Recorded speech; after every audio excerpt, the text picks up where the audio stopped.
মরিচকে গুঁড়ো করে ফাঁকি করে তারপরে ওই দিয়ে মাখায় ঝালে জহর, আমরা মাখায় কাসুন্দি দিয়ে, তার উপরে আবার শুকনো মরিচ বাটা দিয়ে লাল করে ফেলে। বলেন না কেন? সাধারণ ঝাল না অনেক ঝাল? ওরে বাপরে বাবা, এই ঝালের জিনিস দু তিনজন মিলে খাচ্ছে। চৈত্র মাসের দুপুর, তালু ফাটা রোদ, ঘেমে নিয়ে গেছে। কি হয়েছে? হ্যাঁ, সম্মানিত উপস্থিতি, আমাদের স্বেচ্ছাসেবক বাহিনী যারা আছেন, নজরুল ইসলাম কাসিম সাহেবকে আনার জন্য কিছু মোটরসাইকেলের প্রয়োজন, আপনারা চলে যাবেন। আল্লাহু আকবার কবীর। তো এই যে এগুলা যখন খায়, তো চৈত্র মাসের কাঠফাটা রোদে ঘেমে নিয়ে যাচ্ছে। আর এই ঝাল মাখা জাম্বুরা, এটা মুখে দেওয়ার পরে ঝালের চোটে নাক দিয়েও রস ঝরে, চোখ দিয়েও পানি পড়ে, কয় না কেন? আর খেতে খেতে কি অবস্থা? এই মেয়ে এত ঝাল দেয় নাকি? ঝালে অবস্থা খারাপ। মেয়ে আর ঝাল বাজারে ছিল না, সবাই নিয়েছে। পাশ দিয়ে একজন যায়, তার মনে হয় আহারে কি কষ্টে আছে, সারা শরীরে ঘাম, নাকে রস, চোখে পানি, হ্যাঁ, ফসফস করে সব বেরোইতেছে, কি জানি কষ্টে আছে আহারে। যাকে নিয়ে পেরেশান, তার অবস্থা হলো এক প্লেট শেষ করে কয় আরেক প্লেট দেন। কন্যা কেন? সুখ আর দুঃখ আসলে বাহ্যিক উপায় উপকরণের নাম নয়। সুখ আর দুঃখ হলো মানুষের অন্তরের দুটি অবস্থার নাম। সুরম্য অট্টালিকায় থাকা অবস্থায়ও, আরামের সমস্ত জিনিসগুলো তার কাছে থাকা সত্ত্বেও, সুখের সমস্ত উপকরণ তার কাছে উপস্থিত থাকা সত্ত্বেও মনের মধ্যে অশান্তির অনল দাউ দাউ করে জ্বলতে পারে। আবার পথের ফকির, কপর দখিন, দিন মজুর, দিন আনে দিন খায়, এক বেলার খাবার খাওয়ার পরে সামনের বেলার খাবারের কোনো নিশ্চয়তা নাই। এত অস্থিরতার ভিতরে জীবন কাটায়। মাথার উপরে রোদ বৃষ্টি ঝড় থেকে বাঁচার জন্য চাল নাই, বাড়িতে খাবার রান্না করার মতো চুলো নাই। এই চাল চুলাহীন ব্যক্তি, তার এই অবস্থাতেও রব্বুল আলামিন তার হৃদয়ের মধ্যে এমন শান্তির লহর প্রবাহিত করতে পারেন, এমন শান্তির ঝর্ণার ফল্গু ধারা প্রবাহিত করতে পারেন, যে সব কষ্টের মধ্যেও কষ্টগুলো তার কষ্টই মনে হয় না। মনের মধ্যে শান্তি হতে পারে কি পারে না? মেরে মুআজ্জাজ হাজিরিন, যে জিনিসের মধ্যে আমরা দেখি মুমিন মুসলমান বিপদাপদে পড়ে আছে, কষ্টের মধ্যে পড়ে আছে, কই হুজুর ঈমান আর নেক আমলের সাথে চলার পরেও কই তাদের জীবনে তো সুখের দিশা দেখি না। আরে সে তো সেই কষ্টের মধ্যেই তার সুখের দিশা খুঁজে পায়। যত কষ্ট আসে তত বেশি সে শান্তি পায়, কারণ সে মনে করে প্রতিটা কষ্ট আমার মাওলার পক্ষ থেকে এসেছে। আমার রব, আমার মাহবুব যেহেতু আমার ব্যাপারে খুশি, আমি ওই জিনিসের উপরে খুশি। বলেন না ঠিক কিনা? মেরে মুআজ্জাজ হাজিরিন, হযরত বিলাল হাবশী রাদিয়াল্লাহু তাআলা আনহু ইসলামের প্রারম্ভিক যুগে যখন মুসলমান হলেন, হাত পা বেঁধে গরম আঙ্গারের উপরে ফেলে দেয়া হতো। রাতের বেলা চুলা জ্বলার পরে আপনারা জানেন, চুলা যখন নিভিয়ে ফেলা হয়, চুলার ভিতরে কিছু কয়লা জ্বলে কিনা। সকাল পর্যন্ত কিন্তু ওই চুলা, গরম চুলা ছায়ের নিচে থাকে কি থাকে না? ওই রকম কয়লার উপরে হযরত বিলালকে ফেলে দেওয়া হতো, উপর্যুপরি প্রহার করা হতো কড়া দিয়ে, ছুরির আগা দিয়ে খোঁচা দেওয়া হতো। কোনো সময় আবু জেহেল খোঁচা দেয়, কোনো সময় উমাইয়া ইবনে খালফ খোঁচা দেয়। এক একজন এক একবারে এসে বাড়ি বাড়ি করে পিটাতে থাকে। যত পিটায় তত বলে আহাদুন আহাদ, আহাদুন আহাদ, আহাদুন আহাদ। যত বেলা বলতো ও বেলাল বল আল্লাহ এক, আর কখনো বলবি? সে বলে এক আল্লাহ এক, এক আল্লাহ এক, এক আল্লাহ এক।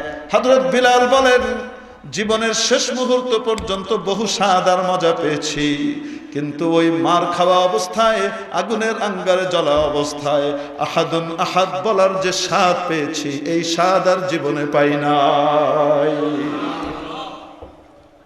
মেরে মুআজ্জাজ হাজিরিন, তাহলে সুখের জীবন কিসের মধ্যে? ঈমান আর নেক আমলের মধ্যে। অট্টালিকায় থাকা অবস্থায়ও সুখের জীবন পেতে পারে, রাজা হওয়ার পরেও সুখের জীবন পেতে পারে, শিল্পপতি হয়েও সুখের জীবন পেতে পারে, কপর দক্ষিণ হয়েও সুখের জীবন পেতে পারে, শিক্ষিত হয়েও পেতে পারে, বকলম হয়েও পেতে পারে, যদি ঈমান আর নেক আমল থাকে। আল্লাহর এই ওয়াদা, আল্লাহ কোনোদিন মুখলিফুল ওয়াদ হন না। কোন সময় মাওলা ওয়াদার প্রতিশ্রুতি ভঙ্গ করেন। রাজনীতিবিদের ওয়াদার মতো বলেন না কেন? হ্যাঁ, কতিপয় রাজনীতিবিদ, সব রাজনীতিবিদ না, কতিপয় রাজনীতিবিদের ওয়াদা সে সবাই জানে, সেও জানে যা বলা হয়েছে করা হবে না, যারা শুনে তারাও জানে যা বলা হয়েছে তা করা, বলেন না কেন?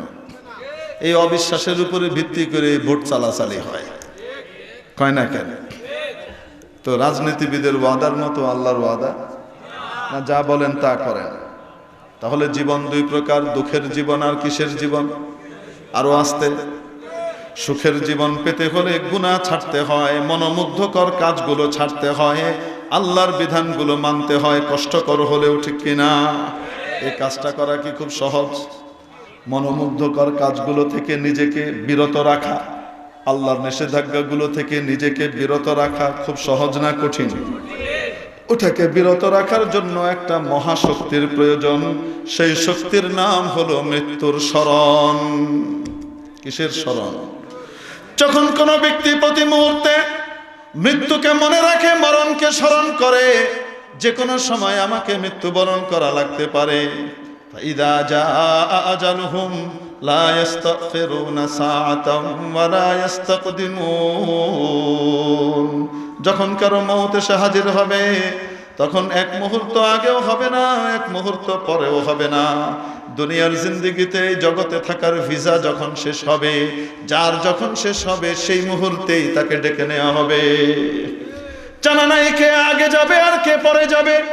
দুনিয়াতে আসার তো সিরিয়াল আছে, যাওয়ার কোনো সিরিয়াল নাই, বলেন না কেন? দুনিয়াতে আগে দাদা আসে, তারপরে বাবা আসে, এরপরে ছেলে আর নাতি আসে, ঠিক কিনা? যাওয়ার সময় দাদা আছে, নাতি চলে গেছে, হয় কি হয় না? ছেলে আছে, বাবা আছে, ছেলে চলে গেছে, হয় কি হয় না? وكم من داوى المريض الطبيب فعاش المريض ومات الطبيب فكن مستعدا لدار الفناء فإن الذي هو آت قريب। হযরত ইমাম খলিল ইবনে আহমদ রাহমাতুল্লাহ আলাইহি, বিখ্যাত নাহবী, সিবওয়াইয়ের উস্তাদ এবং শেখ আবুল আসওয়াদ দুয়ালি রাহমাতুল্লাহ আলাইহির সরাসরি ছাত্র এবং খাস শাগরিদ, বিখ্যাত তাবেঈ ছিলেন, বহুত বড় আলেম ছিলেন, ইলমুল আরুজের জনক। হযরত ইমাম খলিল ইবনে আহমদ রাহমাতুল্লাহ আলাইহি বলেন, আরে মানুষ, ওরে মানুষ, ওরে মানুষ, দেখো না তোমরা, দেখো না মৃত্যু মুখে পতিত রোগী যে কোনো সময় মারা যাবে, 1 মিনিট 2 মিনিটের ব্যাপার মনে হয়। এই রকম রোগীকে চিকিৎসা করে ডাক্তার সাহেব পুরো সুস্থ করে তোলেন, পরিপূর্ণ যেন নতুন জীবন দেন, ঠিক কিনা? যেই ডাক্তার সাহেব তাকে সুস্থ করে নতুন জীবন দিলেন, সেই ডাক্তার চলে গেলেন, কিন্তু ওই রোগী রয়ে গেলেন, হয় কি হয় না? কখন কার ডাক আসবে কে বলতে পারবো? এখানে পারবো? হ্যাঁ, হতে পারে এটাই আমার শেষ রাত, হতে পারে এটাই আমার শেষ খাওয়া।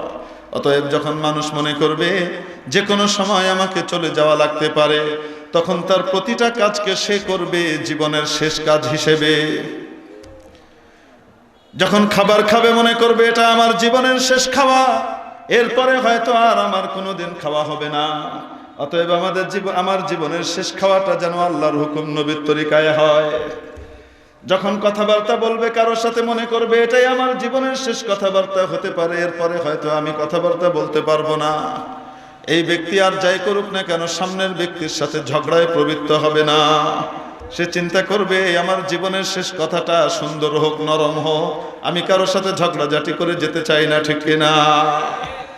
জীবনের হাঁটা চলা, স্ত্রীর সাথে কথাবার্তা বলা, স্বামীর সাথে আচার আচরণ, বাবা মার সাথে আচার আচরণ, দুনিয়ার সমস্ত কাজ কারবার যা কিছু সে করে সবগুলোই যদি মনে করে এটাই আমার শেষ, এরপরে হয়তো আমাকে চলে যাওয়া লাগবে, হয়তো আজরাইল আলাইহিস সালাম আমাকে ডেকে নেবে। এরে মুহতারাম দোস্ত, আজিজ ও বুজুর্গ বলেন, এই ব্যক্তি না ঝগড়াঝাটি করবে, না যে অন্যকে ঠকাবে, এই কাজটার ভিতরে সে অন্যকে ধোঁকা দেওয়ারও চেষ্টা করবে। আরো আস্তে, তাহলে বলেন দেখি গোটা দুনিয়াটা সুখের স্বর্গে পরিণত হবে? সুখের জীবন পেতে চাইলে মরণের স্মরণ সামনে রাখো, তাহলেই তুমি সুখের জীবন পাবে। এজন্য রব্বুল আলামিন এই আয়াতে কারিমার মধ্যে সুখের জীবন পাওয়ার জন্য মরণের স্মরণকে আগে নিয়ে এসেছেন। আল্লাযী খালাকাল মাউতা ওয়াল হায়া, যে মাওলা মহান স্রষ্টা, মহা ক্ষমতাবান, যিনি মরণ এবং জীবনকে সৃষ্টি করেছেন। কেন করেছেন? কোশ্চেন আসে না? না, আল্লাহ তাআলা বলেন লিয়াবলুয়াকুম, যেন তোমাদের পরীক্ষা নিয়ে নিতে পারেন। কে নিতে পারে? যেন তোমাদের পরীক্ষা নিতে পারেন। পরীক্ষা কিসে? আইয়ুকুম আহসানু আমালা, যে তোমাদের মধ্যে কে ভালো কাজ করে আসতে পারে। পৃথিবীতে কোন পরীক্ষক যখন পরীক্ষা নেন, তখন কে কি পরিমাণ সাফল্য লাভ করবে এটার ব্যাপারে পরিপূর্ণ নিশ্চিত জ্ঞান ওনার থাকে না। কিছুটা হলেও আবছা থাকে, হতেও পারে যে 2 নম্বর সে 1 নম্বর হয়ে যাবে, বলেন না কেন? হতেও পারে যে খুব ভালো রেজাল্ট করে, সে কোনো একটা জায়গায় মিস্টেক করে ভুল করার কারণে সে পিছিয়ে আসবে, পিছনের জন এগিয়ে যাবে, বলেন না কেন? কিন্তু আল্লাহ রাব্বুল আলামিন জানেন কি জানেন না? কোন বান্দা কোন বান্দি কি করবে না করবে, খুঁটি নাটি সবকিছু মাওলায়ে পাক জানেন না? জানেন না? কেমন জানা জানেন? এমন জানা জানেন যে যার সাথে ঘটনা ঘটে সে নিজেও অতটুকু জানে না, ঠিক কিনা? সব জানেন। তাহলে আবার পরীক্ষা কেন? পরীক্ষা এই জন্য ইতমামান লিল হুজ্জাহ, আল্লাহ তাআলা নিজের জন্য নয়, বরং উনি যে জানেন কে কি করবে, এটা তো অলরেডি উনি লিখেই রেখেছেন। কে কি করবে সেটা উনি জানেন, উনার জানাটা উনি লিখে রেখেছেন। এখন আপনারা কেউ বলতে পারেন, হুজুর যেহেতু আল্লাহ সবকিছু লিখে রাখছে, তো তাইলে আমাদের আর করার দরকার কি? তো জান্নাত লিখে রাখলে তো এমনি জান্নাত পাবো, আর জাহান্নাম লিখে রাখলে এমনি কি পাবো? জাহান্নাম পাবো। অতএব হুজুর আর কষ্ট করার দরকার কি? কন্যা কেন? এরকম প্রশ্ন আসতে পারে কি পারে না? আমাদের তো কোনো ক্ষমতা নাই, সব তো আল্লাহর হুকুমেই হয়। মেরে মুহতারাম দোস্ত, আজিজ বুজুর্গ, এরকম চিন্তা চেতনাকে বলে জাবরিয়ার চেতনা। অর্থাৎ আমাদের কোনোই ক্ষমতা নাই, সব ক্ষমতা কার? আল্লাহ। উনি যা চান সেটাই হবে, অতএব আমার কিছু করার ক্ষমতা নাই। আমি জান্নাতে গেলেও ক্রেডিট ওনার, জাহান্নামে গেলেও ক্রেডিট কার? মানে দোষটা কার? আল্লাহ। উনি আমার জাহান্নামী বানাইছে, বোঝেন নাই? এখন বলেন তো দেখি, আল্লাহ কি দোষী? আল্লাহ কি বলছেন আমাকে আপনাকে জাহান্নামের কাজ করার জন্য, নাকি নিষেধ করছেন? বারবার নিষেধ করার পরেও আমি করতেছি। আর আমি যদি বলি যে আল্লাহ কইছে তাই করছি, আল্লাহ কোথায় বলছে আপনাকে সুদ খাইতে? আল্লাহ কোথায় বলছে ঘুষ খাইতে? আল্লাহ কোথায় বলছে জুলুম করতে? আল্লাহ কোথায় বলছে অমুকের আইল রাতের বেলায় কেটে ফেলতে? বলছে? বলেন না কেন? আল্লাহ কোথায় বলছে বোনকে তার হক থেকে বঞ্চিত করে বিভিন্ন রকমের চটকবাজে মার্কা কথাবার্তা বলে বোনের হক থেকে তাকে বঞ্চিত করতে? আল্লাহ কোনোদিন বলছেন এই কথা? আল্লাহ কোনোদিন বলছেন সরকারের আইন দেখায়া, হাইকোর্ট দেখায়া তুমি তোমার যা প্রাপ্য তার চাইতে বেশি ভাইয়ের কাছ থেকে কাইটা লয়ে গেলাগা সম অধিকারের নামে? এটা কি আল্লাহ বলছেন করতে? বলেন না কেন? তো তাহলে তো একদল বলতে লাগলো পুতুলের কি দোষ? কয় না কেন? ভালো করি খারাপ করে জান্নাতে যাই জাহান্নামে যাই, পুতুলের কি দোষ? চাবি মেরে দিছে ছেড়ে। আরে কয় না কয় না? এরকম চেতনার মানুষ আছে না নাই? আসতে বলেন। এই ধরনের এক পার্টি নবীজির সাহাবীদের যুগে তৈরি হলো, সাহাবীরা না, সাহাবীদের পরবর্তী যুগে এক দল তৈরি হলো। এরা মানুষের কোনো ক্ষমতা নাই, ক্ষমতা সব কার? আল্লাহর ক্ষমতা প্রমাণ করতে গিয়ে মানুষকে পরিপূর্ণ ক্ষমতাহীন করে দিয়ে সমস্ত অপকর্মের দায়ভার কার কাঁধে চাপাই দিছে? আল্লাহর কাঁধে। হযরত মুফতি মাহমুদ হাসান গাঙ্গোহী রহমতুল্লাহ আলাইহি, বিখ্যাত বুজুর্গ, দেওবন্দের দারুল উলুম দেওবন্দের প্রধান মুফতি ছিলেন। একবার উনি সফর করছেন দাওয়াত ও তাবলীগের দ্বিতীয় হযরতজি মাওলানা ইউসুফ সাহেব রহমতুল্লাহ আলাইহির সাথে। হযরতজি সামনের সিটে, পিছনের সিটে মুফতি মাহমুদ হাসান গাঙ্গোহী। তো সফরের ভিতরে এক পর্যায়ে হযরতজি বললেন, মুফতি সাহেব, মাদ্রাসায় তো পড়াচ্ছেন, গুরুত্বপূর্ণ কাজ করছেন, মাঝে মাঝে একটু চিল্লাও লাগায় নিয়েন, মাঝে মাঝে একটু কি লাগায়েন, চিল্লাও লাগায়েন, উম্মতের ফায়দা হবে। তো মুফতি সাহেব এটার কোনো উত্তর দেন নাই। আমাদের বড়দের নিয়ম ছিল, কোনো মুরব্বী যদি কোনো কিছু বলেন তাহলে মুখে মুখে তার উত্তর না দিয়ে চুপ করে হজম করা, পরবর্তীতে যদি সঠিক উত্তর থাকে তো সেটা ওনার সামনে আদবের সাথে পেশ করা। তো মুফতি সাহেব কোনো উত্তর দেননি, চুপ করে আছে। তো হযরতজি যেখান দিয়ে যান সেখানেই পথসভা হচ্ছে, এলাকার লোকজন সব জড়ো হয়ে যায়, হযরতজিকে এক নজর দেখবে, মুসাফা করবে। এক এলাকায় থেমেছেন, মানুষ মুসাফা করছে। হযরতজি এক লোককে দেখে মুসাফার সময় বললেন, ভাই নামাজ পড়তে হো, নামাজ পড়ো। সে কহে, জি नहीं हजरत, না আমি নামাজ পড়ি না।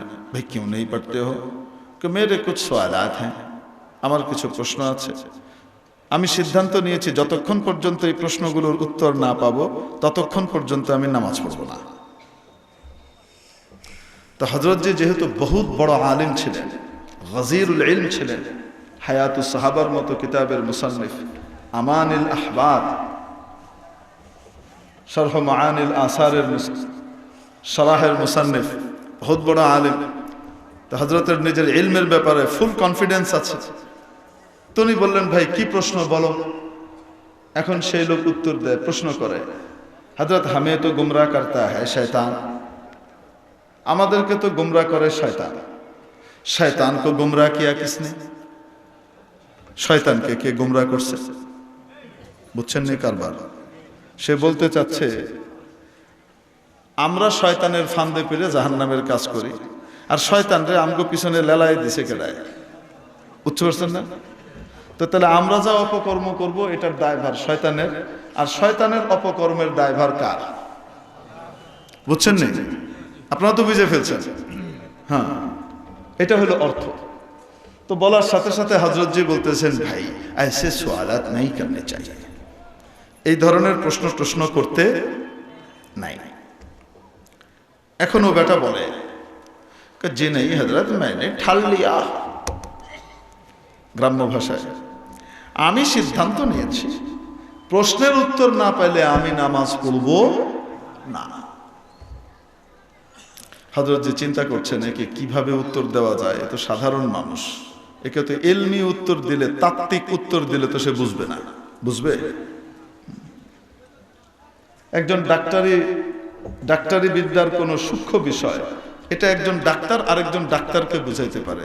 সূক্ষ্ম তাত্ত্বিক ডাক্তারি বিষয় ডাক্তার সাহেব আমার আপনার মতো মানুষকে বুঝাইতে পারবে? চাইলেও বুঝাইতে পারবে না। এরকম অনেক বিষয় আছে। এখন উনি চিন্তা করছেন কিভাবে বোঝানো যায়। এর ভিতরে মুফতি সাহেব পিছন থেকে বলতেছেন, হযরত জি अगर इजाजत हो तो मैं जवाब दे दूं, আপনার অনুমতি হলে আমি জবাব দিই। তো হযরত জি বললেন যে ঠিক है, জবাব दीजिए। এখন মুফতি সাহেব জানালার কাঁচ নামিয়ে তাকে ডাকলেন, এদিকে আসো। ভাই आप চায় पीते हो?